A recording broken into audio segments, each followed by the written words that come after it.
Kita berada pada satu hari yang diingati semua rakyat Malaysia, iaitu Nuzulul Quran.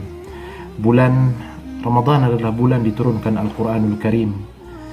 Allah Subhanahu wa taala berfirman dengan jelas dalam surah Al-Baqarah ayat 185, Syahrul Ramadan alladhi unzila fihi al-Quran hudan linnas wa bayyinatin minal huda wal furqan. Bulan Ramadan adalah bulan diturunkan Al-Quran, petunjuk buat manusia dan penjelas kepada petunjuk tersebut, dan pembeza di antara hak dan juga yang batil.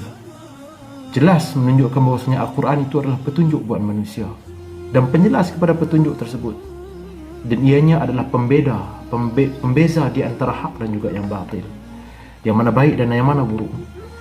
Quran merupakan satu rahmat bagi umat manusia, yang mana sebelum itu umat manusia hidup dalam keadaan yang begitu jahil, kemaksiatan yang berleluasa. Al-Quran turun untuk memberikan kepada manusia pedoman, panduan dan petunjuk kepada kita semua. Apa yang saya ingin bawakan hari ini, apakah kita ini dalam memaknai dan menghayati Al-Quran itu sendiri? Adakah dengan bernasyid, berqasidah, membaca Al-Quran, mendengar kuliah ilmu, atau bagaimana? Kita lihat kepada sunnah baginda Nabi SAW. Nabi di dalam bulan Ramadan, Jibril datang setiap malam dan bertadarus bersama Nabi SAW. Kana Jibril yalqahu Nabi SAW kulli laylatin min Ramadan fayudarisul Quran. Nabi didatangi oleh Jibril, dan Jibril membaca Al-Quran bersama Nabi SAW, bertadarus bersama Nabi SAW di luar solat. Dalam solat Nabi baca Al-Quran juga, seperti mana hadis yang diriwayatkan oleh Huzaifah bin Yaman radhiyallahu anhu. Macam mana dia cerita, dia bersama dengan Nabi SAW dalam solat tarawih. Dia kata, aku melihat Nabi SAW sedang solat tarawih di rumah baginda yang beratapkan dengan daun tamar. Aku solat di belakang Nabi. Nabi membaca surah Al-Fatihah, kemudian Nabi membaca surah Al-Baqarah. Aku jangka Nabi akan berhenti pada ayat yang 100, tapi Nabi lanjutkan lagi sampai ayat ke 200. Kemudian aku akan Nabi berhenti ayat 200, Nabi lanjutkan lagi sampai habis. Kemudian Nabi baca surah Ali Imran, An-Nisa.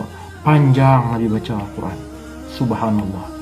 Malah setiap kali Nabi melalui ayat-ayat yang Allah Subhanahu wa ta'ala memberi ancaman tentang azab-azab, Nabi SAW berhenti seketika, sejenak, dan berdoa agar dilindungi daripada azab dan ancaman tersebut. Masya Allah, penghayatan Al-Quran dari Nabi SAW sepanjang bulan Ramadan, membaca Al-Quran dalam solat, bacaan yang panjang. Kemudian kita lihat para ulama tabi'in. Ada seorang tabi'in nama dia Qatadah. Dia membaca Al-Quran 2 malam 1 kali khatam. Subhanallah. An-Naqa'i, kebiasaannya seminggu sekali dia khatam Al-Quran, tapi bila masuk Ramadan 3 hari sekali dia khatam Al-Quran. Tapi bila masuk saja 10 yang terakhir, dia akan khatam Al-Quran 1 hari 1 kali.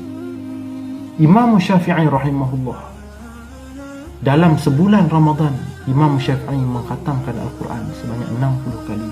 Purata 1 hari 2 kali khatam Al-Quran. Membaca Al-Quran dalam solat, di luar solat, menghayati maksudnya, berdoa. Mudah-mudahan kita membaca Al-Quran, menghayatinya, dan menjadikannya panduan dalam kehidupan kita. Mudah-mudahan insyaAllah. Assalamualaikum warahmatullahi wabarakatuh.